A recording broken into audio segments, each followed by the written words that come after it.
ಓಂ ಶಾಂತಿ. ಇಂದಿನ ಪರಮಾತ್ಮನ ಮಹಾವಾಕ್ಯ ಮುರುಳಿ ದಿನಾಂಕ 9/5/2025. ಬಾಪ್ತಾದ ಮಧುಬನ. ಮಧುರ ಮಕ್ಕಳೇ, ಎಲ್ಲರೂ ಯಾವ ಪರಮಾತ್ಮ ಶಿವತಂದೆಯ ಪೂಜೆಯನ್ನು ಮಾಡುತ್ತಿದ್ದಾರೋ ಆ ಪರಮಾತ್ಮ ತಂದೆ ಈಗ ನಮಗೆ ತಂದೆಯಾಗಿದ್ದಾರೆ. ನಾವೀಗ ಆ ಪರಮಾತ್ಮ ತಂದೆಯ ಸಮ್ಮುಖದಲ್ಲಿ ಕುಳಿತಿದ್ದೇವೆ ಅನ್ನುವ ನಶೆ ನಿಮಗೆ ಇರಬೇಕು. ಇಂದಿನ ಪ್ರಶ್ನೆಯಾಗಿದೆ, ಮನುಷ್ಯರು ಏಕೆ ಭಗವಂತ ತಂದೆಯ ಸಮ್ಮುಖದಲ್ಲಿ ಕ್ಷಮೆಯನ್ನು ಬೇಡುತ್ತಾರೆ? ಮನುಷ್ಯರಿಗೆ ಭಗವಂತ ತಂದೆಯ ಮೂಲಕ ಕ್ಷಮೆ ಪ್ರಾಪ್ತಿಯಾಗುತ್ತದೆಯೇನು? ಉತ್ತರ, ಮನುಷ್ಯರು ತಿಳಿದುಕೊಂಡಿದ್ದಾರೆ, ನಾವು ಎಷ್ಟೆಲ್ಲಾ ಪಾಪದ ಕಾರ್ಯವನ್ನು ಮಾಡಿದ್ದೆವು. ಭಗವಂತ ತಂದೆ ಧರ್ಮರಾಜನ ಮೂಲಕ ಆ ಪಾಪಕ್ಕೆ ಶಿಕ್ಷೆಯನ್ನು ಕೊಡಿಸುತ್ತಾರೆ ಎಂದು. ಆದ್ದರಿಂದ ಎಲ್ಲರೂ ಭಗವಂತ ತಂದೆಯ ಸಮ್ಮುಖದಲ್ಲಿ ಕ್ಷಮೆಯನ್ನು ಬೇಡುತ್ತಾರೆ. ಆದರೆ ನಾವು ನಮ್ಮ ಕರ್ಮದ ಶಿಕ್ಷೆಯನ್ನು ಕರ್ಮ ಭೋಗದ ರೂಪದಲ್ಲಿ ಅನುಭವ ಮಾಡಲೇಬೇಕು. ಪರಮಾತ್ಮ ತಂದೆ ನಮ್ಮ ಕಾಯಿಲೆಗೆ ಯಾವ ಔಷಧಿಯನ್ನೂ ನೀಡುವುದಿಲ್ಲ. ಗರ್ಭ ಜೈಲಿನಲ್ಲೂ ಕೂಡ ಶಿಕ್ಷೆಯನ್ನು ಅನುಭವ ಮಾಡಲೇಬೇಕು. ನೀವು ಇಂತಿಂತಹ ಪಾಪದ ಕಾರ್ಯವನ್ನು ಮಾಡಿದ್ದೀರಾ ಅನ್ನುವ ಸಾಕ್ಷಾತ್ಕಾರ ಆಗುತ್ತದೆ. ಈಶ್ವರ ತಂದೆಯ ಆದೇಶದಂತೆ ನೀವು ನಡೆದುಕೊಳ್ಳಲಿಲ್ಲ, ಆದ್ದರಿಂದ ನಿಮಗೆ ಇಂತಹ ಶಿಕ್ಷೆ ಸಿಗುತ್ತಿದೆ ಎಂದು ಪರಮಾತ್ಮ ತಂದೆ ಸಾಕ್ಷಾತ್ಕಾರವನ್ನು ಮಾಡಿಸುತ್ತಾರೆ. ಇಂದಿನ ಗೀತೆಯಾಗಿದೆ, ನೀನು ರಾತ್ರಿಯೆಲ್ಲ ಮಲಗಿ ಕಳೆದಿದ್ದೀಯಾ, ಹಗಲೆಲ್ಲ ಊಟ ಮಾಡಿ ಕಳೆದಿದ್ದೀಯಾ? ಓಂ ಶಾಂತಿ. ನೀನು ರಾತ್ರಿಯೆಲ್ಲ ಮಲಗಿ ಕಳೆದಿದ್ದೀಯಾ ಎಂದು ಯಾರು ಹೇಳಿದರು? ಆತ್ಮಿಕ ತಂದೆ ಹೇಳಿದರು. ಆ ಆತ್ಮಿಕ ತಂದೆ ಸರ್ವಶ್ರೇಷ್ಠ ತಂದೆ ಆಗಿದ್ದಾರೆ. ಎಲ್ಲಾ ಮನುಷ್ಯರಿಗಿಂತ ಪರಮಾತ್ಮ ತಂದೆ ಶ್ರೇಷ್ಠ ತಂದೆ ಆಗಿದ್ದಾರೆ. ಎಲ್ಲಾ ಆತ್ಮರಿಗಿಂತ ಪರಮಾತ್ಮ ತಂದೆ ಶ್ರೇಷ್ಠ ತಂದೆ ಆಗಿದ್ದಾರೆ. ಎಲ್ಲರ ಶರೀರದಲ್ಲೂ ಆತ್ಮ ಇದೆ. ಶರೀರ ಪಾತ್ರವನ್ನು ಅಭಿನಯ ಮಾಡುವುದಕ್ಕೋಸ್ಕರ ನಮಗೆ ಸಿಕ್ಕಿದೆ. ಪ್ರತಿಯೊಂದು ಆತ್ಮಕ್ಕೂ ಪಾತ್ರವನ್ನು ಅಭಿನಯ ಮಾಡುವುದಕ್ಕೋಸ್ಕರ ಈ ಶರೀರ ಸಿಕ್ಕಿದೆ. ನೀವೀಗ ನೋಡುತ್ತೀರಾ, ಸನ್ಯಾಸಿ ಮುಂತಾದವರ ಶರೀರಕ್ಕೆ ಎಷ್ಟೊಂದು ಬೆಲೆ ಇರುತ್ತದೆ. ಎಲ್ಲರೂ ತಮ್ಮ ಗುರುಗಳಿಗೆ ಎಷ್ಟೊಂದು ಮಹಿಮೆಯನ್ನು ಮಾಡುತ್ತಾರೆ. ಬೇಹದ್ದಿನ ತಂದೆ ಗುಪ್ತವಾದ ತಂದೆ ಆಗಿದ್ದಾರೆ. ಈಗ ಮಕ್ಕಳಾದ ನಿಮಗೆ ಗೊತ್ತಿದೆ, ಪರಮಾತ್ಮ ಶಿವ ತಂದೆ ಸರ್ವಶ್ರೇಷ್ಠ ತಂದೆ ಆಗಿದ್ದಾರೆ. ಪರಮಾತ್ಮ ತಂದೆಗಿಂತ ಶ್ರೇಷ್ಠರು ಈ ಜಗತ್ತಿನಲ್ಲಿ ಬೇರೆ ಯಾರೂ ಇರಲು ಸಾಧ್ಯ ಇಲ್ಲ. ಪರಮಾತ್ಮ ತಂದೆಯ ಜೊತೆಗೆ ಧರ್ಮರಾಜ ಕೂಡ ಇದ್ದಾರೆ. ಏಕೆಂದರೆ ಭಕ್ತಿ ಮಾರ್ಗದಲ್ಲಿ ಹೇ ಭಗವಂತ ನನ್ನನ್ನು ಕ್ಷಮಿಸು ಎಂದು ಎಲ್ಲರೂ ಭಗವಂತ ತಂದೆಯ ಸಮ್ಮುಖದಲ್ಲಿ ಕ್ಷಮೆಯನ್ನು ಬೇಡುತ್ತಾರೆ. ಈಗ ಭಗವಂತ ತಂದೆ ಏನನ್ನು ಮಾಡುತ್ತಾರೆ? ಜಗತ್ತಿನ ಜನ ತಪ್ಪನ್ನು ಮಾಡಿದಾಗ ಇಲ್ಲಿಯ ಗೌರ್ಮೆಂಟ್ ಅವರನ್ನು ಜೈಲಿಗೆ ಹಾಕುತ್ತದೆ. ಇನ್ನು ಧರ್ಮರಾಜ ಗರ್ಭ ಜೈಲಿನಲ್ಲಿ ಶಿಕ್ಷೆಯನ್ನು ನೀಡುತ್ತಾರೆ. ಎಲ್ಲರೂ ಶಿಕ್ಷೆಯನ್ನು ಅನುಭವ ಮಾಡಲೇಬೇಕು. ತಮ್ಮ ಪಾಪ ಕರ್ಮದ ಶಿಕ್ಷೆಯನ್ನು ಭೋಗಿಸಲೇಬೇಕು. ಅದಕ್ಕೆ ಕರ್ಮ ಭೋಗ ಎಂದು ಕರೆಯಲಾಗುತ್ತದೆ. ಈಗ ನಿಮಗೆ ಗೊತ್ತಿದೆ ಯಾರು ಕರ್ಮ ಭೋಗವನ್ನು ಭೋಗಿಸುತ್ತಾರೆ ಎಂದು ಮತ್ತು ಏನಾಗುತ್ತದೆ ಎಂದು ನಿಮಗೆ ಗೊತ್ತಿದೆ. ಕರ್ಮ ಭೋಗವನ್ನು ಭೋಗಿಸುವಂತಹ ಸಮಯದಲ್ಲಿ ಏನಾಗುತ್ತದೆ ಎಂದು ನಿಮಗೆ ಗೊತ್ತಿದೆ. ಎಲ್ಲರೂ ಹೇಳುತ್ತಾರೆ, ಹೇ ಪ್ರಭು ನನ್ನನ್ನು ಕ್ಷಮಿಸಿ, ನನ್ನ ದುಃಖವನ್ನು ದೂರ ಮಾಡಿ ನನಗೆ ಸುಖವನ್ನು ಕೊಡಿ ಎಂದು. ಈಗ ಭಗವಂತ ತಂದೆ ಯಾವುದಾದರೂ ಔಷಧಿಯನ್ನು ನೀಡುತ್ತಾರೇನು? ಪರಮಾತ್ಮ ತಂದೆ ಏನನ್ನೂ ಮಾಡಲು ಸಾಧ್ಯ ಇಲ್ಲ. ಆದರೂ ಕೂಡ ಭಗವಂತ ತಂದೆಯ ಸಮ್ಮುಖದಲ್ಲಿ ತಮ್ಮ ಪಾಪದ ಬಗ್ಗೆ ಏಕೆ ಹೇಳಿಕೊಳ್ಳುತ್ತೀರಾ? ಏಕೆಂದರೆ ಭಗವಂತ ತಂದೆಯ ಜೊತೆಗೆ ಪುನಃ ಧರ್ಮರಾಜ ಕೂಡ ಇದ್ದಾರೆ. ಕೆಟ್ಟ ಕರ್ಮವನ್ನು ಮಾಡಿದರೆ ಅವಶ್ಯವಾಗಿ ಆ ಕರ್ಮದ ಫಲವನ್ನು ಭೋಗಿಸಲೇಬೇಕು. ಗರ್ಭ ಜೈಲಿನಲ್ಲೂ ಕೂಡ ಶಿಕ್ಷೆ ಸಿಗುತ್ತದೆ. ಎಲ್ಲರಿಗೂ ತಾವು ಮಾಡಿರುವ ಪಾಪದ ಸಾಕ್ಷಾತ್ಕಾರ ಆಗುತ್ತದೆ. ಸಾಕ್ಷಾತ್ಕಾರವನ್ನು ಮಾಡಿಸದೆ ಪರಮಾತ್ಮ ತಂದೆ ಯಾರಿಗೂ ಶಿಕ್ಷೆಯನ್ನು ನೀಡುವುದಿಲ್ಲ. ಸಾಕ್ಷಾತ್ಕಾರ ಆಗದೆ ಶಿಕ್ಷೆ ಸಿಗಲು ಸಾಧ್ಯ ಇಲ್ಲ. ಗರ್ಭ ಜೈಲಿನಲ್ಲಿ ಯಾವುದೇ ಪ್ರಕಾರದ ಔಷಧಿಯಂತೂ ಇಲ್ಲ. ಅಲ್ಲಿ ನೀವು ಶಿಕ್ಷೆಯನ್ನು ಅನುಭವ ಮಾಡಲೇಬೇಕು. ಯಾವಾಗ ಗರ್ಭ ಜೈಲಿನಲ್ಲಿ ದುಃಖಿಗಳಾಗುತ್ತಾರೋ ಆಗ ಭಗವಂತ ತಂದೆ ನನ್ನನ್ನು ಈ ಜೈಲಿನಿಂದ ಮುಕ್ತ ಮಾಡಿ ಎಂದು ಹೇಳುತ್ತಾರೆ. ಈಗ ಮಕ್ಕಳಾದ ನೀವು ಯಾರ ಸಮ್ಮುಖದಲ್ಲಿ ಕುಳಿತಿದ್ದೀರಾ? ಪರಮಾತ್ಮ ತಂದೆ ಸರ್ವಶ್ರೇಷ್ಠ ತಂದೆ ಆಗಿದ್ದಾರೆ. ಆದರೆ ಪರಮಾತ್ಮ ತಂದೆ ಗುಪ್ತ ರೂಪದಲ್ಲಿ ಇದ್ದಾರೆ ಮತ್ತು ಉಳಿದ ಎಲ್ಲಾ ವ್ಯಕ್ತಿಗಳ ಶರೀರ ಕಾಣಿಸುತ್ತದೆ. ಉಳಿದ ಎಲ್ಲಾ ದೇವತೆಗಳ ಶರೀರ ಕಾಣಿಸುತ್ತದೆ. ಇಲ್ಲಿ ಶಿವ ತಂದೆಗಂತೂ ತಮ್ಮದೇ ಆದ ಕೈ ಅಥವಾ ಕಾಲಂತೂ ಇಲ್ಲ. ಅಂದ ಮೇಲೆ ನೀವು ಹೂವನ್ನು ಕೊಟ್ಟರೂ ಕೂಡ ನಿಮ್ಮ ಮೂಲಕ ಹೂವನ್ನು ಯಾರು ಸ್ವೀಕಾರ ಮಾಡುತ್ತಾರೆ? ಈ ಬ್ರಹ್ಮ ತಂದೆಯ ಕೈಗಳ ಮೂಲಕ ಶಿವ ತಂದೆ ಹೂವನ್ನು ತೆಗೆದುಕೊಳ್ಳಬೇಕಾಗುತ್ತದೆ. ಶಿವ ತಂದೆ ತೆಗೆದುಕೊಳ್ಳಬೇಕು ಎಂದು ಬಯಸಿದರೆ ಬ್ರಹ್ಮ ತಂದೆಯ ಕೈಗಳ ಮೂಲಕ ಹೂವನ್ನು ತೆಗೆದುಕೊಳ್ಳುತ್ತಾರೆ. ಆದರೆ ಪರಮಾತ್ಮ ತಂದೆ ಯಾರಿಂದಲೂ ಏನನ್ನೂ ತೆಗೆದುಕೊಳ್ಳುವುದಿಲ್ಲ. ಹೇಗೆ ಶಂಕರಾಚಾರ್ಯರು ಹೇಳುತ್ತಾರೆ, ಯಾರು ನಮ್ಮನ್ನು ಮುಟ್ಟಬೇಡಿ ಎಂದು, ಯಾರು ನಮ್ಮನ್ನು ಮುಟ್ಟುವಂತಿಲ್ಲ ಎಂದು ಆ ಶಂಕರಾಚಾರ್ಯರು ಹೇಳುತ್ತಾರೆ. ಅಂದ ಮೇಲೆ ಇಲ್ಲಿ ಪರಮಾತ್ಮ ತಂದೆ ತಿಳಿಸುತ್ತಾರೆ, ನಾನು ಪತಿತರಿಂದ ಯಾವುದಾದರೂ ವಸ್ತುವನ್ನು ಹೇಗೆ ಸ್ವೀಕಾರ ಮಾಡಲಿ?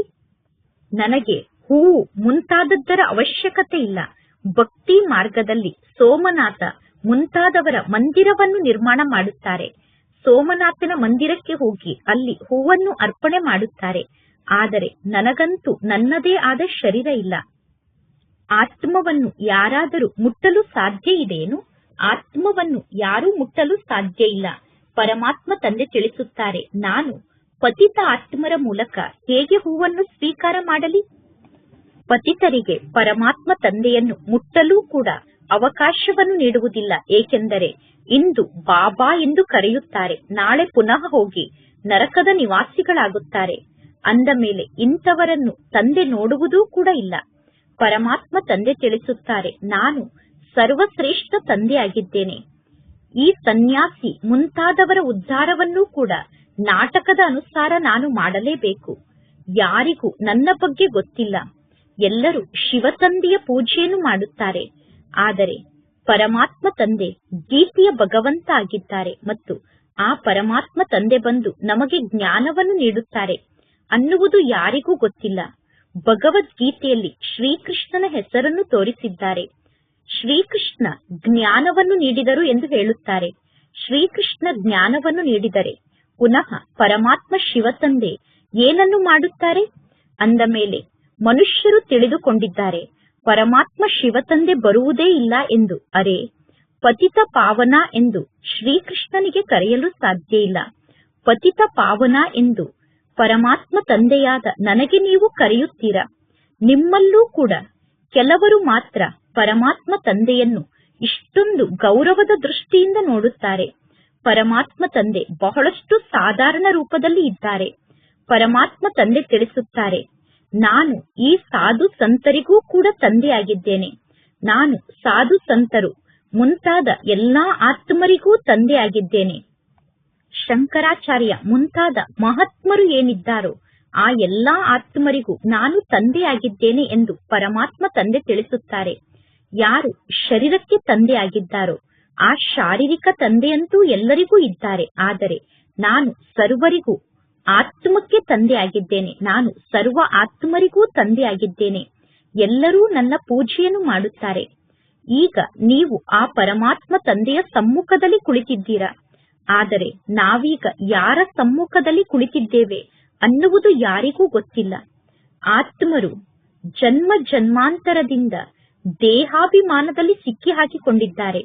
ಆದ್ದರಿಂದ ಯಾರು ಪರಮಾತ್ಮ ತಂದೆಯನ್ನು ನೆನಪು ಮಾಡಲು ಸಾಧ್ಯ ಇಲ್ಲ. ದೇಹಾಭಿಮಾನಕ್ಕೆ ವಶ ಆಗಿರುವಂತಹ ಆತ್ಮರು ಪರಮಾತ್ಮ ತಂದೆಯನ್ನು ನೆನಪು ಮಾಡಲು ಸಾಧ್ಯ ಇಲ್ಲ. ದೇಹಾಭಿಮಾನಕ್ಕೆ ವಶ ಆದಂತವರು ದೇಹವನ್ನೇ ನೋಡುತ್ತಾರೆ. ಯಾವಾಗ ನೀವು ಆತ್ಮ ಅಭಿಮಾನಿಗಳಾಗುತ್ತೀರೋ ಆಗ ಪರಮಾತ್ಮ ತಂದೆಯನ್ನು ನೆನಪು ಮಾಡಲು ಸಾಧ್ಯ. ಮತ್ತು ನೀವೀಗ ಪರಮಾತ್ಮ ತಂದೆಯ ಶ್ರೀಮತದಂತೆ ನಡೆಯಿರಿ. ಪರಮಾತ್ಮ ತಂದೆ ತಿಳಿಸುತ್ತಾರೆ, ನನ್ನನ್ನು ಅರ್ಥ ಮಾಡಿಕೊಳ್ಳುವುದಕ್ಕೋಸ್ಕರ ನೀವೆಲ್ಲರೂ ಪುರುಷಾರ್ಥಿಗಳಾಗಿದ್ದೀರಾ. ಪರಮಾತ್ಮ ತಂದೆಯನ್ನು ಅರ್ಥ ಮಾಡಿಕೊಳ್ಳುವಂತಹ ಮಾತಿನಲ್ಲಿ ನೀವೆಲ್ಲರೂ ಪುರುಷಾರ್ಥಿಗಳಾಗಿದ್ದೀರಾ. ಅಂತ್ಯದಲ್ಲಿ ಯಾವಾಗ ಸಂಪೂರ್ಣ ಆತ್ಮ ಅಭಿಮಾನಿ ಆಗುವಂತಹ ಪುರುಷಾರ್ಥವನ್ನು ಮಾಡುತ್ತೀರೋ ಆಗ ನೀವು ಪಾಸ್ ಆಗುತ್ತೀರಾ. ಅಂತ್ಯದಲ್ಲಿ ಸಂಪೂರ್ಣ ಆತ್ಮ ಅಭಿಮಾನಿ ಸ್ಥಿತಿಯಲ್ಲಿ ಸ್ಥಿತಾದಂತವರೇ ಪಾಸ್ ಆಗುತ್ತಾರೆ. ಇನ್ನು ಉಳಿದವರಲ್ಲಿ ಸ್ವಲ್ಪ ದೇಹಾಭಿಮಾನ ಅಂತೂ ಉಳಿದುಕೊಳ್ಳುತ್ತದೆ. ಪರಮಾತ್ಮ ತಂದೆಯಂತೂ ಗುಪ್ತ ಆಗಿದ್ದಾರೆ. ಪರಮಾತ್ಮ ತಂದೆ ತಿಳಿಸುತ್ತಾರೆ, ನೀವು ಪರಮಾತ್ಮ ತಂದೆಗೆ ಏನನ್ನೂ ನೀಡಲು ಸಾಧ್ಯ ಇಲ್ಲ. ಮಕ್ಕಳಾದ ನೀವು ಶಿವನ ಮಂದಿರಕ್ಕೆ ಹೋಗಿ ಜ್ಞಾನವನ್ನು ತಿಳಿಸಬಹುದು. ಕುಮಾರಿಯರಾದ ನೀವು ಮಂದಿರಕ್ಕೆ ಹೋಗಿ ಶಿವ ತಂದೆಯ ಪರಿಚಯವನ್ನು ನೀಡುತ್ತೀರಾ. ಹಾಗೆ ನೋಡಿದರೆ ಇಲ್ಲಿ ಕುಮಾರರು ಮತ್ತು ಕುಮಾರಿಯರು ಇಬ್ಬರೂ ಇದ್ದೀರಾ. ಕುಮಾರರು ಕೂಡ ಶಿವ ತಂದೆಯ ಪರಿಚಯವನ್ನು ನೀಡಿರಬಹುದು. ಆದರೆ ಇಲ್ಲಿ ಪರಮಾತ್ಮ ತಂದೆ ವಿಶೇಷವಾಗಿ ಮಾತೆಯರನ್ನು ಮೇಲೆ ಎತ್ತುತ್ತಾರೆ. ಏಕೆಂದರೆ ಮಾತೆಯರೇ ಜಾಸ್ತಿ ಪುರುಷರ ಸೇವೆಯನ್ನು ಮಾಡಿದ್ದಾರೆ.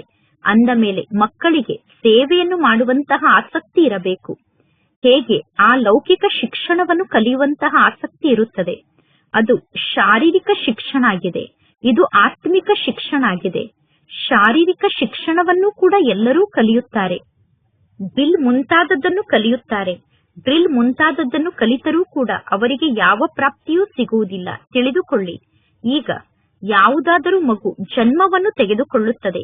ಮಗು ಜನ್ಮವನ್ನು ತೆಗೆದುಕೊಂಡ ತಕ್ಷಣ ಬಹಳಷ್ಟು ವಿಜೃಂಭಣೆಯಿಂದ ಆ ಮಗುವಿನ ಜನ್ಮದಿನವನ್ನು ಆಚರಣೆ ಮಾಡುತ್ತಾರೆ. ಆದರೆ ಆ ಮಗು ಏನನ್ನು ಪಡೆದುಕೊಳ್ಳಲು ಸಾಧ್ಯ? ಈಗ ಏನನ್ನಾದರೂ ಪಡೆದುಕೊಳ್ಳುವಷ್ಟು ಸಮಯ ಉಳಿದೇ ಇಲ್ಲ. ಜ್ಞಾನಿ ಆತ್ಮರಾಗಿ ಶರೀರವನ್ನು ತ್ಯಾಗ ಮಾಡಿ ಪುನಃ ಅವರು ಹೋಗಿ ಪುನರ್ಜನ್ಮವನ್ನು ಪಡೆದುಕೊಳ್ಳುತ್ತಾರೆ. ಆದರೆ ಸಣ್ಣ ಮಕ್ಕಳಿರುವಾಗ ಅವರು ಏನನ್ನೂ ಅರ್ಥ ಮಾಡಿಕೊಳ್ಳುವುದಿಲ್ಲ. ಇಲ್ಲಿಂದ ಯಾರು ಅಗಲಿ ಹೋಗಿದ್ದಾರೋ, ಇಲ್ಲಿ ಏನೆಲ್ಲ ಜ್ಞಾನದ ಶಿಕ್ಷಣವನ್ನು ಕಲಿತು ಹೋಗಿದ್ದಾರೋ, ಆ ಶಿಕ್ಷಣಕ್ಕನುಸಾರವಾಗಿ ಬಾಲ್ಯದಲ್ಲೇ ಶಿವ ತಂದೆಯನ್ನು ನೆನಪು ಮಾಡುತ್ತಿರಬಹುದು. ಆದರೆ ಇದಂತೂ ಮಂತ್ರ ಆಗಿದೆ ತಾನೆ. ಸಣ್ಣ ಮಕ್ಕಳಿಗೆ ಮಂತ್ರವನ್ನು ಕಲಿಸಿಕೊಡಲಾಗುತ್ತದೆ. ಸಣ್ಣ ಮಕ್ಕಳು ಬಿಂದುವಿನ ಬಗ್ಗೆ ಸ್ವಲ್ಪ ಕೂಡ ಅರ್ಥ ಮಾಡಿಕೊಳ್ಳಲು ಸಾಧ್ಯ ಇಲ್ಲ. ಕೇವಲ ಶುಭಾಬಾ ಶುಭಾಬಾ ಎಂದು ಹೇಳುತ್ತಿರುತ್ತಾರೆ. ಶಿವ ತಂದೆಯನ್ನು ನೆನಪು ಮಾಡಿ, ಆಗ ನೀವು ಸ್ವರ್ಗದ ಆಸ್ತಿಯನ್ನು ಪಡೆದುಕೊಳ್ಳುತ್ತೀರಾ ಎಂದು ನೀವು ಅವರಿಗೆ ತಿಳಿಸಿದರೂ ಕೂಡ ಅವರು ಸ್ವರ್ಗದಲ್ಲಿ ಬರುತ್ತಾರೆ. ಆದರೆ ಅವರು ಸ್ವರ್ಗದಲ್ಲಿ ಶ್ರೇಷ್ಠ ಪದವಿಯನ್ನು ಪಡೆದುಕೊಳ್ಳಲು ಸಾಧ್ಯ ಇಲ್ಲ.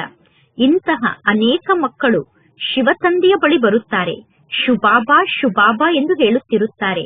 ಪುನಃ ಅಂತಮತಿ ಸೋಗತಿ ಆಗುತ್ತದೆ. ಅಂತಿಮ ಸಮಯದಲ್ಲಿ ಶಿವ ತಂದೆಯ ನೆನಪಿನಲ್ಲಿ ಶರೀರವನ್ನು ತ್ಯಾಗ ಮಾಡುವ ಕಾರಣ ಶ್ರೇಷ್ಠ ಗತಿ ಪ್ರಾಪ್ತಿಯಾಗುತ್ತದೆ. ಈಗ ಇಲ್ಲಿ ರಾಜ್ಯಧಾನಿ ಸ್ಥಾಪನೆ ಆಗುತ್ತಿದೆ. ಯಾವಾಗ ಮನುಷ್ಯರು ಶಿವನ ಪೂಜೆಯನ್ನು ಮಾಡುತ್ತಾರೋ, ಶಿವನ ಪೂಜೆಯನ್ನು ಮಾಡುತ್ತಿದ್ದರೂ ಕೂಡ ಶಿವ ತಂದೆಯ ಬಗ್ಗೆ ಅವರಿಗೆ ಗೊತ್ತಿಲ್ಲ. ಹೇಗೆ ಸಣ್ಣ ಮಕ್ಕಳು ಶಿವ ಶಿವ ಎಂದು ಹೇಳುತ್ತಾರೆ, ಸಣ್ಣ ಮಕ್ಕಳಿಗೆ ಶಿವ ತಂದೆಯ ಬಗ್ಗೆ ಗೊತ್ತಿಲ್ಲ. ಅದೇ ರೀತಿ ಶಿವನ ಪೂಜೆಯನ್ನು ಮಾಡುವಂತವರಿಗೂ ಕೂಡ ಶಿವ ತಂದೆಯ ಬಗ್ಗೆ ಗೊತ್ತಿಲ್ಲ. ಇಲ್ಲಿ ಪೂಜೆಯನ್ನು ಮಾಡುತ್ತಾರೆ, ಆದರೆ ಪರಮಾತ್ಮ ತಂದೆಯ ಪರಿಚಯ ಸ್ವಲ್ಪ ಕೂಡ ಅವರಿಗೆ ಗೊತ್ತಿಲ್ಲ. ಯಾರಿಗೆ ಪರಮಾತ್ಮ ತಂದೆಯ ಪರಿಚಯ ಗೊತ್ತಿಲ್ಲವೋ ಅಂತವರಿಗೆ ನೀವು ತಿಳಿಸಬೇಕು. ನೀವು ಯಾವ ಪರಮಾತ್ಮ ತಂದೆಯ ಪೂಜೆಯನ್ನು ಮಾಡುತ್ತೀರೋ ಆ ಪರಮಾತ್ಮ ತಂದೆ ಜ್ಞಾನದ ಸಾಗರ ಆಗಿದ್ದಾರೆ, ಗೀತೆಯ ಭಗವಂತ ಆಗಿದ್ದಾರೆ. ಆ ಪರಮಾತ್ಮ ತಂದೆ ನಮಗೆ ಶಿಕ್ಷಣವನ್ನು ಕಲಿಸುತ್ತಿದ್ದಾರೆ. ಈ ಜಗತ್ತಿನಲ್ಲಿ ಬೇರೆ ಯಾವ ಮನುಷ್ಯರೂ ಕೂಡ ಶಿವ ತಂದೆ ನಮಗೆ ರಾಜಯೋಗವನ್ನು ಕಲಿಸುತ್ತಿದ್ದಾರೆ ಎಂದು ಹೇಳಲು ಸಾಧ್ಯ ಇಲ್ಲ. ಕೇವಲ ಮಕ್ಕಳಾದ ನಿಮಗೆ ಮಾತ್ರ ಗೊತ್ತಿದೆ ಶಿವ ತಂದೆ ನಮಗೆ ರಾಜಯೋಗವನ್ನು ಕಲಿಸುತ್ತಿದ್ದಾರೆ ಎಂದು. ಆದರೂ ಕೂಡ ಮಕ್ಕಳಾದ ನೀವು ಶಿವ ತಂದೆಯನ್ನು ಮರೆತು ಬಿಡುತ್ತೀರಾ. ಭಗವಾನ್ ವಾಚಾಗಿದೆ, ನಾನು ನಿಮಗೆ ರಾಜಯೋಗವನ್ನು ಕಲಿಸುತ್ತೇನೆ. ಭಗವಾನ್ ವಾಚಾಗಿದೆ, ಕಾಮ ಮಹಾಶತ್ರು ಆಗಿದೆ. ಆ ಕಾಮ ಅನ್ನುವ ಮಹಾಶತ್ರುವಿನ ಮೇಲೆ ವಿಜಯವನ್ನು ಪಡೆದುಕೊಳ್ಳಿ ಎಂದು ನಿಮಗೆ ಯಾರು ಹೇಳಿದರು? ಪರಮಾತ್ಮ ತಂದೆ ಹೇಳಿದರು. ಈ ಹಳೆಯ ಜಗತ್ತಿನ ಸನ್ಯಾಸವನ್ನು ಮಾಡಿ ಎಂದು ಪರಮಾತ್ಮ ತಂದೆ ತಿಳಿಸುತ್ತಾರೆ. ಜಗತ್ತಿನಲ್ಲಿ ಶಂಕರಾಚಾರ್ಯ ಇದ್ದಾರೆ, ಇಲ್ಲಿ ಪರಮಾತ್ಮ ತಂದೆ ಶಿವಾಚಾರ್ಯ ಆಗಿದ್ದಾರೆ. ಆ ಶಿವಾಚಾರ್ಯ ಆದಂತಹ ಪರಮಾತ್ಮ ತಂದೆ ನಮಗೆ ಶಿಕ್ಷಣವನ್ನು ಕಲಿಸುತ್ತಾರೆ. ಶ್ರೀಕೃಷ್ಣ ಆಚಾರ್ಯ ಎಂದು ಕರೆಯಲು ಸಾಧ್ಯ ಇಲ್ಲ, ಏಕೆಂದರೆ ಶ್ರೀಕೃಷ್ಣ ಸಣ್ಣ ಮಗು ಆಗಿದ್ದಾರೆ. ಸತ್ಯುಗದಲ್ಲಿ ಜ್ಞಾನದ ಅವಶ್ಯಕತೆ ಇರುವುದಿಲ್ಲ. ಎಲ್ಲೆಲ್ಲಿ ಶಿವನ ಮಂದಿರ ಇದೆಯೋ ಮಕ್ಕಳಾದ ನೀವು ಆ ಶಿವನ ಮಂದಿರಕ್ಕೆ ಹೋಗಿ ಚೆನ್ನಾಗಿ ಶಿವತಂದೆಯ ಸೇವೆಯನ್ನು ಮಾಡಬಹುದು. ನೀವು ಶಿವತಂದೆಯ ಮಂದಿರಕ್ಕೆ ಹೋಗಿ. ಮಾತೆಯರು ಶಿವನ ಮಂದಿರಕ್ಕೆ ಹೋಗುವುದು ಒಳ್ಳೆಯದು. ಕನ್ಯೆಯರು ಶಿವನ ಮಂದಿರಕ್ಕೆ ಹೋಗುವುದು ಇನ್ನೂ ಜಾಸ್ತಿ ಒಳ್ಳೆಯದು. ಈಗ ಶಿವತಂದೆಯ ಮೂಲಕ ನಾವು ರಾಜ್ಯಭಾಗ್ಯವನ್ನು ಪಡೆದುಕೊಳ್ಳಬೇಕು. ಪರಮಾತ್ಮ ಶಿವತಂದೆ ನಮಗೆ ಶಿಕ್ಷಣವನ್ನು ಕಲಿಸುತ್ತಿದ್ದಾರೆ. ಪುನಃ ನಾವು ಸ್ವರ್ಗದಲ್ಲಿ ಮಹಾರಾಜ ಮಹಾರಾಣಿ ಆಗುತ್ತೇವೆ. ಸರ್ವಶ್ರೇಷ್ಠ ಒಬ್ಬ ಪರಮಾತ್ಮ ತಂದೆಯಾಗಿದ್ದಾರೆ. ಇಂತಹ ಜ್ಞಾನದ ಶಿಕ್ಷಣವನ್ನು ಪರಮಾತ್ಮ ತಂದೆಯನ್ನು ಬಿಟ್ಟು ಬೇರೆ ಯಾವ ಮನುಷ್ಯರೂ ನಮಗೆ ಕಲಿಸಲು ಸಾಧ್ಯ ಇಲ್ಲ. ಈಗ ಇದು ಕಲಿಯುಗ ಆಗಿದೆ. ಸತ್ಯಯುಗದಲ್ಲಿ ಈ ದೇವತೆಗಳ ರಾಜ್ಯ ಇತ್ತು. ಈ ಲಕ್ಷ್ಮೀನಾರಾಯಣರು ಹೇಗೆ ರಾಜಾರಾಣಿಯಾದರು? ಇವರಿಗೆ ಯಾರು ರಾಜಯೋಗವನ್ನು ಕಲಿಸಿದ್ದರು? ಯಾರ ಮೂಲಕ ರಾಜಯೋಗವನ್ನು ಕಲಿತು ಇವರು ಸತ್ಯುಗಕ್ಕೆ ಮಾಲೀಕರಾದರು? ಜಗತ್ತಿನ ಜನ ಯಾರ ಪೂಜೆಯನ್ನು ಮಾಡುತ್ತಿದ್ದಾರೋ ಆ ಪರಮಾತ್ಮ ತಂದೆ ನಮಗೆ ಶಿಕ್ಷಣವನ್ನು ಕಲಿಸಿ ನಮ್ಮನ್ನು ಸತ್ಯುಗಕ್ಕೆ ಮಾಲೀಕರನ್ನಾಗಿ ಮಾಡುತ್ತಾರೆ. ಬ್ರಹ್ಮನ ಮೂಲಕ ಸ್ಥಾಪನೆ, ವಿಷ್ಣುವಿನ ಮೂಲಕ ಪಾಲನೆ, ಶಂಕರನ ಮೂಲಕ ವಿನಾಶ ಎಂದು ಹೇಳಲಾಗುತ್ತದೆ. ಪತಿತ ಪ್ರವೃತ್ತಿ ಮಾರ್ಗದವರೇ ಪುನಃ ಪಾವನ ಪ್ರವೃತ್ತಿ ಮಾರ್ಗಕ್ಕೆ ಹೋಗುತ್ತಾರೆ. ಹೇ ಶಿವತಂದೆ, ನಮ್ಮನ್ನು ಪತಿತರಿಂದ ಪಾವನರನ್ನಾಗಿ ಮಾಡಿ ಎಂದು ಎಲ್ಲರೂ ಹೇಳುತ್ತಾರೆ. ಪರಮಾತ್ಮ ತಂದೆ ನಮ್ಮನ್ನು ಪಾವನರನ್ನಾಗಿ ಮಾಡಿ ನಮ್ಮನ್ನು ಈ ರೀತಿ ದೇವತೆಯನ್ನಾಗಿ ಮಾಡಿ ಎಂದು ಹೇಳುತ್ತಾರೆ. ಸತ್ಯುಗದಲ್ಲಿ ಪ್ರವೃತ್ತಿ ಮಾರ್ಗ ಇರುತ್ತದೆ. ಪ್ರವೃತ್ತಿ ಮಾರ್ಗದವರು ನಿವೃತ್ತಿ ಮಾರ್ಗದವರಿಗೆ ಗುರು ಆಗಬಾರದು. ಯಾರು ಪವಿತ್ರರಾಗುತ್ತಾರೋ ಅವರಿಗೆ ಮಾತ್ರ ನೀವು ಗುರು ಆಗಲು ಸಾಧ್ಯ. ಜಗತ್ತಿನಲ್ಲಿ ಇಂತಹ ಅನೇಕ ಜೊತೆಗಾರರಿದ್ದಾರೆ. ಅವರು ವಿಕಾರಕ್ಕೋಸ್ಕರ ಮದುವೆಯನ್ನು ಮಾಡಿಕೊಳ್ಳುವುದಿಲ್ಲ. ಅಂದ ಮೇಲೆ ಮಕ್ಕಳಾದ ನೀವೀಗ ಈ ರೀತಿ ಸೇವೆಯನ್ನು ಮಾಡಬಹುದು. ನಿಮಗೆ ಆಂತರ್ಯದಲ್ಲಿ ಸೇವೆಯನ್ನು ಮಾಡುವಂತಹ ಆಸಕ್ತಿ ಇರಬೇಕು. ನಾವೀಗ ಪರಮಾತ್ಮ ಶಿವತಂದೆಗೆ ಸುಪುತ್ರ ಮಕ್ಕಳಾಗಿ ನಾವೀಗ ಏಕೆ ಹೋಗಿ ಸೇವೆಯನ್ನು ಮಾಡಬಾರದು? ಹಳೆಯ ಜಗತ್ತಿನ ವಿನಾಶ ನಮ್ಮ ಸಮ್ಮುಖದಲ್ಲೇ ನಿಂತಿದೆ. ಈಗ ಶಿವತಂದೆ ತಿಳಿಸುತ್ತಾರೆ, ಶ್ರೀಕೃಷ್ಣ ಅಂತೂ ಹಳೆಯ ಜಗತ್ತಿನ ವಿನಾಶವನ್ನು ಮಾಡಿಸಲು ಸಾಧ್ಯ ಇಲ್ಲ. ಶ್ರೀಕೃಷ್ಣ ಸತ್ಯುಗದಲ್ಲಿ ಒಮ್ಮೆ ಮಾತ್ರ ಬರುತ್ತಾರೆ. ಮುಂದಿನ ಜನ್ಮದಲ್ಲಿ ಶ್ರೀಕೃಷ್ಣ ಅದೇ ಶಾರೀರಿಕ ಚಿತ್ರವನ್ನು ಧಾರಣೆ ಮಾಡಿಕೊಳ್ಳಲು ಸಾಧ್ಯ ಇಲ್ಲ. ಪುನಃ ಶ್ರೀಕೃಷ್ಣ ಮುಂದಿನ ಜನ್ಮದಲ್ಲಿ ಅದೇ ಹೆಸರಿನಿಂದ ಜನ್ಮವನ್ನು ಪಡೆದುಕೊಳ್ಳಲು ಸಾಧ್ಯ ಇಲ್ಲ. 84 ಜನ್ಮದಲ್ಲಿ ನಮಗೆ 84 ಶಾರೀರಿಕ ಚಿತ್ರ ಪ್ರಾಪ್ತಿಯಾಗುತ್ತದೆ. ಅಂದರೆ ಪ್ರತಿ ಜನ್ಮದಲ್ಲೂ ಶಾರೀರಿಕ ಚಿತ್ರ ಬೇರೆಯೇ ಆಗಿರುತ್ತದೆ. ಶ್ರೀಕೃಷ್ಣ ಈ ಜ್ಞಾನದ ಶಿಕ್ಷಣವನ್ನು ಯಾರಿಗೂ ಕಲಿಸಲು ಸಾಧ್ಯ ಇಲ್ಲ. ಅಂದ ಮೇಲೆ ಶ್ರೀಕೃಷ್ಣ ಇಲ್ಲಿಗೆ ಹೇಗೆ ಬರಲು ಸಾಧ್ಯ? ಈಗ ಈ ಎಲ್ಲಾ ಜ್ಞಾನದ ಮಾತನ್ನು ನೀವು ಅರ್ಥ ಮಾಡಿಕೊಂಡಿದ್ದೀರಾ. ಅರ್ಧ ಕಲ್ಪ ನಾವು ಒಳ್ಳೆಯ ಜನ್ಮವನ್ನು ಪಡೆದುಕೊಳ್ಳುತ್ತೇವೆ. ನಂತರ ಪುನಃ ರಾವಣ ರಾಜ್ಯ ಪ್ರಾರಂಭ ಆಗುತ್ತದೆ. ಮನುಷ್ಯರು ಪುನಃ ಪ್ರಾಣಿಗಳ ಸಮಾನ ಆಗಿಬಿಡುತ್ತಾರೆ. ಒಬ್ಬರು ಇನ್ನೊಬ್ಬರ ಜೊತೆಗೆ ಜಗಳವನ್ನು ಮಾಡುತ್ತಿರುತ್ತಾರೆ, ಹೊಡೆದಾಡುತ್ತಿರುತ್ತಾರೆ. ಅಂದ ಮೇಲೆ ರಾವಣನ ಜನ್ಮ ಆದಂತೆ ಆಯಿತು. ಇನ್ನು 84 ಲಕ್ಷ ಜನ್ಮವನ್ನು ಪಡೆದುಕೊಳ್ಳಲು ಸಾಧ್ಯ ಇಲ್ಲ. ಜಗತ್ತಿನಲ್ಲಿ ಎಷ್ಟೊಂದು ವೆರೈಟಿ ಪ್ರಾಣಿಗಳಿದೆ. ಇಷ್ಟೆಲ್ಲಾ ಜನ್ಮವನ್ನು ಹೇಗೆ ಪಡೆದುಕೊಳ್ಳಲು ಸಾಧ್ಯ? 84 ಲಕ್ಷ ಜನ್ಮವನ್ನು ಹೇಗೆ ಪಡೆದುಕೊಳ್ಳಲು ಸಾಧ್ಯ? ಅಂದ ಮೇಲೆ ಪರಮಾತ್ಮ ತಂದೆ ಕುಳಿತು ಎಲ್ಲಾ ಜ್ಞಾನದ ಮಾತನ್ನು ನಮಗೆ ತಿಳಿಸುತ್ತಾರೆ. ಪರಮಾತ್ಮ ತಂದೆ ಸರ್ವಶ್ರೇಷ್ಠ ಭಗವಂತ ಆಗಿದ್ದಾರೆ. ಆ ಭಗವಂತ ತಂದೆ ಶಿಕ್ಷಣವನ್ನು ಕಲಿಸುತ್ತಿದ್ದಾರೆ. ಶಿವತಂದೆಯ ಪಕ್ಕದಲ್ಲಿ ಈ ಬ್ರಹ್ಮ ತಂದೆ ಕೂಡ ಇರುತ್ತಾರೆ ತಾನೆ. ಇಲ್ಲಿ ಶಿಕ್ಷಣವನ್ನು ಕಲಿಯದೇ ಇದ್ದರೆ ನೀವು ಸತ್ಯುಗದಲ್ಲಿ ಯಾರದ್ದಾದರೂ ಬಳಿ ಹೋಗಿ ದಾಸದಾಸ್ಯರಾಗುತ್ತೀರಾ? ನೀವು ಶಿವತಂದೆಯ ಬಳಿ ಹೋಗಿ ಶಿವತಂದೆಗೆ ದಾಸದಾಸ್ಯರಾಗುತ್ತೀರೇನು? ಇಲ್ಲ. ಪರಮಾತ್ಮ ಶಿವತಂದೆ ತಿಳಿಸುತ್ತಾರೆ, ನೀವು ಶಿಕ್ಷಣವನ್ನು ಕಲಿಯದೇ ಇದ್ದರೆ ನೀವು ಸತ್ಯುಗಕ್ಕೆ ಹೋಗಿ ಅಲ್ಲಿ ದಾಸದಾಸ್ಯರಾಗುತ್ತೀರಾ? ಯಾರು ಸ್ವಲ್ಪ ಕೂಡ ಸೇವೆಯನ್ನು ಮಾಡುವುದಿಲ್ಲವೋ, ಕೇವಲ ಊಟವನ್ನು ಮಾಡಿ ಪಾನೀಯವನ್ನು ಕುಡಿದು ಮಲಗಿಬಿಡುತ್ತಾರೋ ಅಂತವರು ಯಾವ ಪದವಿಯನ್ನು ಪಡೆದುಕೊಳ್ಳುತ್ತಾರೆ? ನಾನು ಯಾವ ಪದವಿಯನ್ನು ಪಡೆದುಕೊಳ್ಳುತ್ತೇನೆ ಎಂದು ಬುದ್ಧಿಯಲ್ಲಿ ವಿಚಾರ ಬರುತ್ತದೆ ತಾನೆ. ನಾನು ಮಹಾರಾಜ ಆಗುತ್ತೇನೆ ಎಂದು ಬುದ್ಧಿಯಲ್ಲಿ ವಿಚಾರ ಬರುತ್ತದೆ ತಾನೆ. ಮಹಾರಾಜರು ನಮ್ಮ ಸಮ್ಮುಖಕ್ಕೂ ಕೂಡ ಬರಲು ಸಾಧ್ಯ ಇಲ್ಲ ಎಂದು ಬುದ್ಧಿಯಲ್ಲಿ ವಿಚಾರ ಬರುತ್ತದೆ. ಮಕ್ಕಳು ಸ್ವಯಂ ಅರ್ಥ ಮಾಡಿಕೊಳ್ಳಬಹುದು, ನಾನು ಇಂತಹ ಪದವಿಯನ್ನು ಪಡೆದುಕೊಳ್ಳುತ್ತೇನೆ ಎಂದು. ಆದರೂ ಕೂಡ ಮಕ್ಕಳಿಗೆ ಎಲ್ಲಿ ನಾಚಿಕೆ ಆಗುತ್ತದೆ? ಆದರೂ ಕೂಡ ಮಕ್ಕಳಿಗೆ ನಾಚಿಕೆ ಆಗುವುದೇ ಇಲ್ಲ. ಈಗ ನೀವು ಸ್ವಯಂನ ಉನ್ನತಿಯನ್ನು ಮಾಡಿಕೊಂಡು ಸ್ವಲ್ಪ ಒಳ್ಳೆಯ ಪದವಿಯನ್ನು ಪಡೆದುಕೊಳ್ಳಿ ಎಂದು ತಂದೆ ತಿಳಿಸುತ್ತಾರೆ. ಆದರೆ ಮಕ್ಕಳು ತಂದೆಯ ಮಾತನ್ನು ಅರ್ಥ ಮಾಡಿಕೊಳ್ಳುವುದೇ ಇಲ್ಲ. ಆದ್ದರಿಂದ ಶಿವತಂದೆ ತಿಳಿಸುತ್ತಾರೆ, ಈ ಬ್ರಹ್ಮ ತಂದೆ ಜ್ಞಾನವನ್ನು ತಿಳಿಸುತ್ತಿದ್ದಾರೆ ಎಂದು ಎಂದೂ ತಿಳಿದುಕೊಳ್ಳಬೇಡಿ.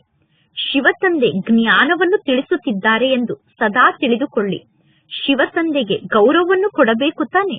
ಏಕೆಂದರೆ ಈ ಶಿವತಂದೆಯ ಜೊತೆಗೆ ಧರ್ಮರಾಜ ಕೂಡ ಇದ್ದಾರೆ. ನೀವು ಶಿವತಂದೆಗೆ ಗೌರವವನ್ನು ಕೊಡದೇ ಇದ್ದರೆ ಧರ್ಮರಾಜನ ಮೂಲಕ ಬಹಳಷ್ಟು ಶಿಕ್ಷೆಯನ್ನು ಅನುಭವ ಮಾಡುತ್ತೀರಾ. ಕುಮಾರಿಯರು ಬಹಳಷ್ಟು ಬುದ್ಧಿವಂತರಾಗಬೇಕು. ಇಲ್ಲಿ ಜ್ಞಾನವನ್ನು ಕೇಳಿ ಹೊರಗಡೆ ಜಗತ್ತಿಗೆ ಹೋದ ತಕ್ಷಣ ಕೇಳಿದಂತಹ ಜ್ಞಾನ ಮಕ್ಕಳ ಬುದ್ಧಿಯಿಂದ ಸಮಾಪ್ತಿಯಾಗಿ ಬಿಡುತ್ತದೆ. ಭಕ್ತಿ ಮಾರ್ಗದಲ್ಲಿ ಎಷ್ಟೊಂದು ಸಾಮಗ್ರಿ ಇದೆ. ಈಗ ಪರಮಾತ್ಮ ತಂದೆ ತಿಳಿಸುತ್ತಾರೆ, ವಿಷವನ್ನು ತ್ಯಾಗ ಮಾಡಿ, ಅಂದರೆ ವಿಕಾರವನ್ನು ತ್ಯಾಗ ಮಾಡಿ. ನೀವೀಗ ಸ್ವರ್ಗದ ನಿವಾಸಿಗಳಾಗಿ ಎಂದು ಇಂತಿಂತಹ ಶ್ಲೋಗನ್ ಅನ್ನು ನೀವು ನಿರ್ಮಾಣ ಮಾಡಬೇಕು. ನೀವೀಗ ಬಹುದೂರ್ ಸಿಂಹಿಣಿಯರಾಗಬೇಕು. ಬೇಹದ್ದಿನ ತಂದೆ ಸಿಕ್ಕಿದ್ದಾರೆ ಅಂದ ಮೇಲೆ ನನಗೆ ಯಾವ ಮಾತಿನ ಚಿಂತೆ? ಗೌರ್ಮೆಂಟ್ ಧರ್ಮಕ್ಕೆ ಮಾನ್ಯತೆಯನ್ನು ನೀಡುವುದಿಲ್ಲ, ಗೌರ್ಮೆಂಟ್ ಧರ್ಮವನ್ನು ಒಪ್ಪಿಕೊಳ್ಳುವುದಿಲ್ಲ ಅಂದ ಮೇಲೆ ಗೌರ್ಮೆಂಟ್ನವರು ಮನುಷ್ಯರಿಂದ ದೇವತೆ ಆಗಲು ಇಲ್ಲಿಗೆ ಹೇಗೆ ಬರಲು ಸಾಧ್ಯ? ಅವರು ಹೇಳುತ್ತಾರೆ, ನಾವು ಯಾವ ಧರ್ಮವನ್ನು ಒಪ್ಪಿಕೊಳ್ಳುವುದಿಲ್ಲ ಎಂದು. ಎಲ್ಲರೂ ಒಂದೇ ಧರ್ಮದವರಾಗಿದ್ದಾರೆ ಎಂದು ನಾವು ತಿಳಿದುಕೊಳ್ಳುತ್ತೇವೆ. ಅಂದರೆ ಎಲ್ಲರೂ ಒಂದೇ ಎಂದು ನಾವು ತಿಳಿದುಕೊಳ್ಳುತ್ತೇವೆ ಎಂದು ಗೌರ್ಮೆಂಟ್ನವರು ಹೇಳುತ್ತಾರೆ. ಎಲ್ಲರೂ ಒಂದೇ ಎಂದು ತಿಳಿದುಕೊಂಡ ಮೇಲೆ ಪುನಃ ಇಷ್ಟೊಂದು ಜಗಳ ಗಲಾಟೆ ಏಕೆ ನಡೆಯುತ್ತಿದೆ? ಜಗತ್ತಿನ ತುಂಬಾ ಅಸತ್ಯವೇ ಅಸತ್ಯ ಇದೆ. ಇಲ್ಲಿ ಅಂಶ ಮಾತ್ರ ಕೂಡ ಸತ್ಯತೆ ಇಲ್ಲ. ಮೊಟ್ಟ ಮೊದಲು ಪರಮಾತ್ಮ ಶಿವತಂದೆಗೆ ಸರ್ವವ್ಯಾಪಿ ಎಂದು ಕರೆಯುವುದು ಅಸತ್ಯ ಮಾತಾಗಿದೆ. ಈಶ್ವರ ಸರ್ವವ್ಯಾಪಿ ಎಂದು ಕರೆಯುವ ಮಾತಿನ ಮೂಲಕ ಅಸತ್ಯತೆ ಪ್ರಾರಂಭ ಆಗುತ್ತದೆ. ಹಿಂದೂ ಧರ್ಮ ಅನ್ನುವ ಯಾವ ಧರ್ಮವೂ ಇಲ್ಲ. ಕ್ರಿಶ್ಚಿಯನ್ನರ ಕ್ರಿಶ್ಚಿಯನ್ ಧರ್ಮವೇ ನಡೆಯುತ್ತಾ ಬಂದಿದೆ. ಅವರು ಎಂದೂ ಬದಲಾಗುವುದಿಲ್ಲ. ಪರಮಾತ್ಮ ತಂದೆ ತಿಳಿಸುತ್ತಾರೆ, ಇದೊಂದೇ ಇಂತಹ ಧರ್ಮ ಆಗಿದೆ. ಈ ದೇವತಾ ಧರ್ಮದ ಆತ್ಮರು ತಮ್ಮ ಧರ್ಮವನ್ನೇ ಬದಲಾಯಿಸಿ ತಮ್ಮನ್ನು ತಾವು ಹಿಂದೂಗಳು ಎಂದು ಹೇಳಿಕೊಳ್ಳುತ್ತಾರೆ. ಪುನಃ ಎಂತೆಂತಹ ಹೆಸರನ್ನು ಇಟ್ಟುಕೊಳ್ಳುತ್ತಾರೆ. ಶ್ರೀ ಶ್ರೀ ಇಂತಹ ವ್ಯಕ್ತಿ ಎಂದು ಹೆಸರನ್ನು ಇಟ್ಟುಕೊಳ್ಳುತ್ತಾರೆ. ಈಗ ಶ್ರೀ ಅಂದರೆ ಶ್ರೇಷ್ಠ ಆತ್ಮರು ಎಲ್ಲಿದ್ದಾರೆ? ಯಾರ ಜೀವನದಲ್ಲೂ ಶ್ರೀಮತ ಇಲ್ಲ ಅಂದ ಮೇಲೆ ಪರಮಾತ್ಮ ತಂದೆ ತಿಳಿಸುತ್ತಾರೆ, ಈ ಕಲಿಯುಗದಲ್ಲಿ ಎಲ್ಲರ ಜೀವನದಲ್ಲೂ ಕಬ್ಬಿಣದ ಯುಗದ ಮತ ಇದೆ. ಈ ಕಬ್ಬಿಣದ ಯುಗದ ಮತಕ್ಕೆ ಶ್ರೀಮತ ಎಂದು ಹೇಗೆ ಕರೆಯಲು ಸಾಧ್ಯ? ಈಗ ಕುಮಾರಿಯರಾದ ನೀವು ಎದ್ದು ನಿಲ್ಲಬೇಕು. ನೀವೀಗ ಯಾರಿಗೆ ಬೇಕಾದರೂ ಜ್ಞಾನವನ್ನು ತಿಳಿಸಬಹುದು. ಆದರೆ ಯೋಗಯುಕ್ತರಾಗಿ ಬಹಳ ಬುದ್ಧಿವಂತರಾದಂತಹ ಮಕ್ಕಳು ಇಲ್ಲಿ ಬೇಕು. ಯೋಗಯುಕ್ತ ಸ್ಥಿತಿಯಲ್ಲಿರುವಂತಹ ಒಳ್ಳೆಯ ಬುದ್ಧಿವಂತ ಮಕ್ಕಳು ಜ್ಞಾನವನ್ನು ತಿಳಿಸುವುದಕ್ಕೋಸ್ಕರ ಇಲ್ಲಿ ಬೇಕು. ಒಳ್ಳೆಯದು ಮಧುರಾತಿ ಮಧುರ ಅಗಲಿ ಹೋಗಿ ಮರಳಿ ಸಿಕ್ಕಿರುವ ಮಕ್ಕಳ ಪ್ರತಿ ಮಾಸ್ಪಿತಾ ಬಾಪ್ತಾದರವರ ನೆನಪು, ಪ್ರೀತಿ ಹಾಗೂ ಸುಪ್ರಭಾತ. ಆತ್ಮಿಕ ಮಕ್ಕಳಿಗೆ ಆತ್ಮಿಕ ತಂದೆಯ ನಮಸ್ತೆ. ಆತ್ಮಿಕ ತಂದೆಗೆ ಆತ್ಮಿಕ ಮಕ್ಕಳ ನೆನಪು, ಪ್ರೀತಿ ಹಾಗೂ ನಮಸ್ತೆ ನಮಸ್ತೆ ನಮಸ್ತೆ. ಧಾರಣೆಗೋಸ್ಕರ ಮುಖ್ಯ ಸಾರ. ಫಸ್ಟ್ ಪಾಯಿಂಟ್, ಸ್ವಯಂನ ಉನ್ನತಿಯನ್ನು ಮಾಡಿಕೊಳ್ಳುವುದಕ್ಕೋಸ್ಕರ ಪರಮಾತ್ಮ ತಂದೆಯ ಸೇವೆಯಲ್ಲಿ ಸದಾ ತತ್ಪರರಾಗಿರಬೇಕು. ಕೇವಲ ಊಟವನ್ನು ಮಾಡುವುದು, ಪಾನೀಯವನ್ನು ಕುಡಿಯುವುದು, ಮಲಗುವುದು, ಈ ರೀತಿ ಕಾರ್ಯವನ್ನು ಮಾಡಿ ನಿಮ್ಮ ಪದವಿಯನ್ನು ಕಳೆದುಕೊಳ್ಳಬಾರದು. ಸೆಕೆಂಡ್ ಪಾಯಿಂಟ್, ಪರಮಾತ್ಮ ತಂದೆಗೆ ಗೌರವವನ್ನು ಕೊಡಬೇಕು. ಶಿಕ್ಷಣಕ್ಕೆ ಗೌರವವನ್ನು ಕೊಡಬೇಕು. ಆತ್ಮ ಅಭಿಮಾನಿಗಳಾಗುವಂತಹ ಸಂಪೂರ್ಣ ಪುರುಷಾರ್ಥವನ್ನು ಮಾಡಬೇಕು. ಪರಮಾತ್ಮ ಶಿವತಂದೆ ನೀಡುತ್ತಿರುವ ಜ್ಞಾನದ ಶಿಕ್ಷಣವನ್ನು ಧಾರಣೆ ಮಾಡಿಕೊಂಡು ಸುಪುತ್ರ ಮಕ್ಕಳಾಗಬೇಕು. ಇಂದಿನ ವರದಾನ ಆಗಿದೆ. ಸೇವೆಯನ್ನು ಮಾಡುತ್ತಿದ್ದರೂ ಕೂಡ ಉಪರಾಮ್ ಸ್ಥಿತಿಯಲ್ಲಿ ಸ್ಥಿತಾಗಿ ಇರುವಂತಹ ಯೋಗಯುಕ್ತರು ಯುಕ್ತಿಯುಕ್ತ ಸೇವಾದಾರಿಗಳಾಗಿ, ಯಾರು ಯೋಗಯುಕ್ತ ಯುಕ್ತಿಯುಕ್ತ ಸೇವಾದಾರಿಗಳಾಗಿದ್ದಾರೋ ಅವರು ಸೇವೆಯನ್ನು ಮಾಡುತ್ತಿದ್ದರೂ ಕೂಡ ಉಪರಾಮ್ ಸ್ಥಿತಿಯಲ್ಲಿ ಇರುತ್ತಾರೆ. ಸೇವೆ ಬಹಳಷ್ಟು ಜಾಸ್ತಿ ಇದೆ, ಆದ್ದರಿಂದ ಅಶರೀರಿ ಸ್ಥಿತಿಯಲ್ಲಿ ಸ್ಥಿತಾಗಲು ಸಾಧ್ಯ ಆಗಲಿಲ್ಲ ಎಂದು ಆ ಮಕ್ಕಳು ಹೇಳುವುದಿಲ್ಲ. ಆದರೆ ಸದಾ ನೆನಪಿನಲ್ಲಿ ಇರಲಿ, ಇದು ನನ್ನ ಸೇವೆಯಲ್ಲ, ಪರಮಾತ್ಮ ತಂದೆ ಈ ಸೇವೆಯನ್ನು ನನಗೆ ನೀಡಿದ್ದಾರೆ ಅಂದ ಮೇಲೆ ನಾವು ನಿರ್ಬಂಧನ ಸ್ಥಿತಿಯಲ್ಲಿ ಇರುತ್ತೇವೆ. ಪರಮಾತ್ಮ ತಂದೆ ಸೇವೆಯನ್ನು ನೀಡಿದ್ದಾರೆ ಅನ್ನುವ ಸ್ಮೃತಿ ಇದ್ದಾಗ ನಿರ್ಬಂಧನರಾಗಿ ಇರುತ್ತೇವೆ. ನಾನು ಟ್ರಸ್ಟಿ ಆಗಿದ್ದೇನೆ, ನಾನು ಬಂಧನ ಮುಕ್ತ ಆತ್ಮನಾಗಿದ್ದೇನೆ ಅನ್ನುವ ಅಭ್ಯಾಸವನ್ನು ಮಾಡಿ. ಅತಿಯ ಸಮಯದಲ್ಲಿ ಅಂತಿಮ ಸ್ಥಿತಿ ಅಂದರೆ ಕರ್ಮಾತೀತ ಸ್ಥಿತಿಯಲ್ಲಿ ಸ್ಥಿತಾಗುವಂತಹ ಅಭ್ಯಾಸವನ್ನು ಮಾಡಿ. ಹೇಗೆ ಮಧ್ಯ ಮಧ್ಯದಲ್ಲಿ ಸಂಕಲ್ಪಗಳ ಟ್ರಾಫಿಕ್ ಅನ್ನು ಕಂಟ್ರೋಲ್ ಮಾಡುತ್ತೀರಾ, ಅದೇ ರೀತಿ ಅತಿಯ ಸಮಯದಲ್ಲಿ ಅಂತಿಮ ಸ್ಟೇಜ್ನ ಅನುಭವವನ್ನು ಮಾಡಿ. ಆಗ ಅಂತಿಮ ಸಮಯದಲ್ಲಿ ಪಾಸ್ವಿತಾನರಾಗಲು ಸಾಧ್ಯ. ಇಂದಿನ ಶ್ಲೋಗನ್ ಆಗಿದೆ, ಶುಭ ಭಾವನೆ ಕಾರಣವನ್ನು ನಿವಾರಣೆಯಲ್ಲಿ ಪರಿವರ್ತನೆ ಮಾಡಿಬಿಡುತ್ತದೆ. ಶುಭ ಭಾವನೆಯನ್ನು ಇಟ್ಟುಕೊಳ್ಳಿ, ಆಗ ಕಾರಣ ಕೂಡ ನಿವಾರಣೆಯಾಗಿ ಪರಿವರ್ತನೆ ಆಗುತ್ತದೆ. ಇಂದಿನ ಅವ್ಯಕ್ತ ಸೂಚನೆ ಆಗಿದೆ, ಆತ್ಮಿಕ ರಾಯಲ್ಟಿ ಮತ್ತು ಪವಿತ್ರತೆಯ ವ್ಯಕ್ತಿತ್ವವನ್ನು ಧಾರಣೆ ಮಾಡಿಕೊಳ್ಳಿ. ಪವಿತ್ರತೆ ಬ್ರಾಹ್ಮಣ ಜೀವನದ ವಿಶೇಷ ಜನ್ಮದ ವಿಶೇಷತೆ ಆಗಿದೆ. ಪವಿತ್ರ ಸಂಕಲ್ಪ ಬ್ರಾಹ್ಮಣರ ಬುದ್ಧಿಗೆ ಭೋಜನ ಆಗಿದೆ. ಪವಿತ್ರ ದೃಷ್ಟಿ ಬ್ರಾಹ್ಮಣರ ಕಣ್ಣಿನ ಬೆಳಕಾಗಿದೆ. ಪವಿತ್ರ ದೃಷ್ಟಿ ಬ್ರಾಹ್ಮಣರ ಕಣ್ಣಿನ ದೃಷ್ಟಿಯ ಬೆಳಕಾಗಿದೆ. ಪವಿತ್ರ ಕರ್ಮ ಬ್ರಾಹ್ಮಣ ಜೀವನದ ವಿಶೇಷ ಕರ್ತವ್ಯ ಆಗಿದೆ. ಪವಿತ್ರ ಸಂಬಂಧ ಮತ್ತು ಸಂಪರ್ಕ ಬ್ರಾಹ್ಮಣ ಜೀವನದ ಮರ್ಯಾದೆಯಾಗಿದೆ. ಇಂತಹ ಮಹಾನ್ ವಸ್ತುವನ್ನು ನಿಮ್ಮದನ್ನಾಗಿ ಮಾಡಿಕೊಳ್ಳುವುದಕ್ಕೋಸ್ಕರ ಪರಿಶ್ರಮವನ್ನು ಪಡಬೇಡಿ. ಹಠದಿಂದ ಪವಿತ್ರತೆ ಅನ್ನುವ ಮಹಾನ್ ವಸ್ತುವನ್ನು ನಿಮ್ಮದನ್ನಾಗಿ ಮಾಡಿಕೊಳ್ಳಬೇಡಿ. ಏಕೆಂದರೆ ಪವಿತ್ರತೆ ಅನ್ನುವಂಥದ್ದು ನಮ್ಮ ಈ ಜೀವನಕ್ಕೆ ವರದಾನ ಆಗಿದೆ. ಒಳ್ಳೆಯದು. ಓಂ ಶಾಂತಿ.